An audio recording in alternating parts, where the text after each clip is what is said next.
What's up, guys? It's Troy. Just here to put my opinion in on another video that I saw. This one was by Dead in Hip Hop. I'm actually a big fan of you guys. Um, I've probably watched all of your videos, but one particular review had me, skeptical. It was the Big Sean Finally Famous review. I feel that you guys were too hard on the album. I feel that um, you didn't take into account what he was trying to do with the album. You just based the album on a certain things that you expect an album to have.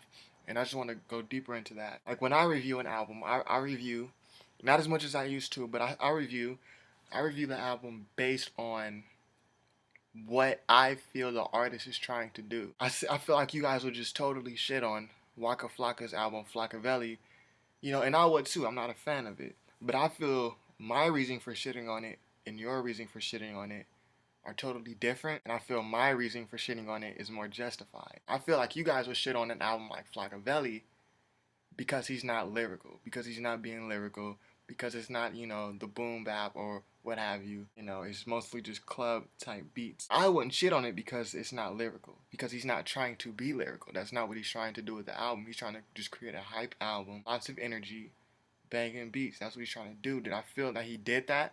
Yes, but I'm just particularly not a fan of the music. So subjectively, I think he's trash. But objectively, as possible as I can be, I feel that Waka Flocka's Flockavelli album does what it's supposed to do. He was successful in doing what he wanted to do. Now back to Big Sean. Big Sean's Finally Famous album, what I felt he was trying to do, and this is how I review, what is he trying to do? I feel like you guys don't review it based on that. You just review it based on how you look at every other album. I go into each album, no expectations, and just a clear shot, what are they trying to do? I feel Big Sean, being a fan of him since Finally Famous Volume 2, I feel like Big Sean was trying to just create a fun album. He's going to have his usual humor, uh, cleverness, punchlines, what have you. And he does that. The album has its funny points, like the song Dance, Ass. That's a favorite of mine, and it's really big amongst the younger crowd, the dance crowd, the club scene. That gets everybody hype. I don't see how you can hate on that song. And he has his more serious points like Memories, which is on Volume 3.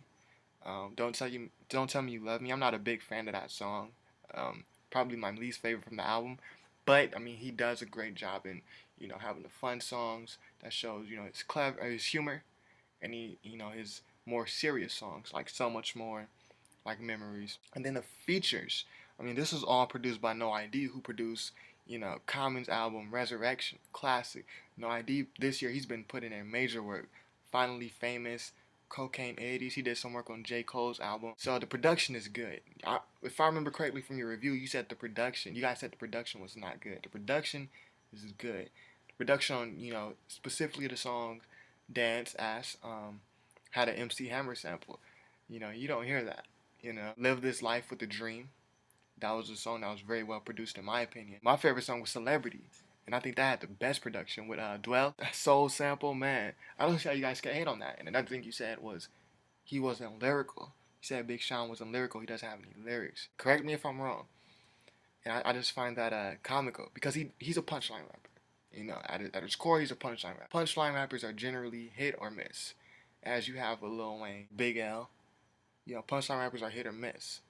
Not to put Big L in the same echelon as Big Sean or Lil Wayne because he's way above there, but just naming notable punchline rappers. I feel Big Sean he's not gonna. Well, for me there are eyebrow raising bars in this album. One that really opened my eyes was on 100 Keys. Big Sean, he just dropped a triple entendre. He said, I can't remember the preceding bars, but I remember the punchline. He said, my niggas keep that low key.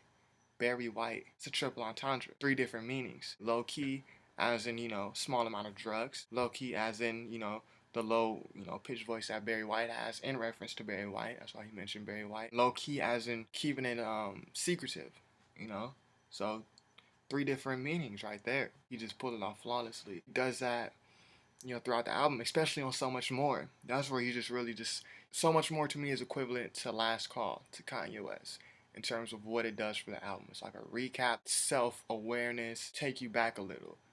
Take in what you just heard. Second verse, I mean, go back and listen to that. Tell me he's not spitting. So he's definitely not He's not amazingly lyrical, but he has his time. And I don't think there's any point where he's just absolutely horrible. Now I want to dig into specifically what one of the guys said. He said he didn't like Finally Famous, the album, because it's not what he expects when he hears a Detroit rapper. To me, I can respect, you don't like it because it's like childish or it's because this or that or this or that. But that reason is he don't like it because it's not what you expect from a Detroit rapper. That's stupid. I'm from Los Angeles. When I listen to Kendrick Lamar, it's not what I expect from a rapper from Compton. So I'm not gonna just dislike it because of that. Kendrick Lamar is not what I expect from a rapper, but he's still tight. So to say you don't like the album because it's not what you expect from a Detroit rapper, that's stupid. You rate it based on the music.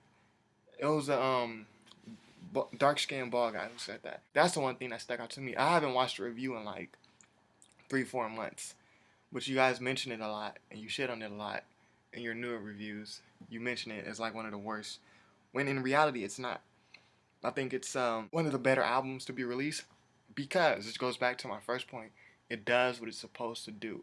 It's a humorous, clever album. It got radio play. That's what he wanted to do. If you follow Big Sean's discography, it's like of what he has so far, it's like the opus. Because in Volume 1, Volume 2, and Volume 3, the biggest knock on Big Sean, for me at least, was that he was not consistent. He was inconsistent throughout. Even on Volume 3, inconsistent. But I feel like that Finally Famous, the album, is that cohesive, definitive piece that Big Sean has been working towards. And it's so beautiful how you have Volume 1, 2, 3, you can hear the progression. And on the album, it's just like everything he was trying to do was almost perfected. I'm not calling it a perfect album. I'm not calling it the best album. I'm not even calling it the best album of 2011. But it deserves more respect than you guys are giving it. Anyway, like I said, I love you guys' reviews. I'll continue watching. This is just something that's been on my mind, and I feel like I had to get it out. So yeah, follow me on Twitter at TroyIsMajor. Peace, y'all.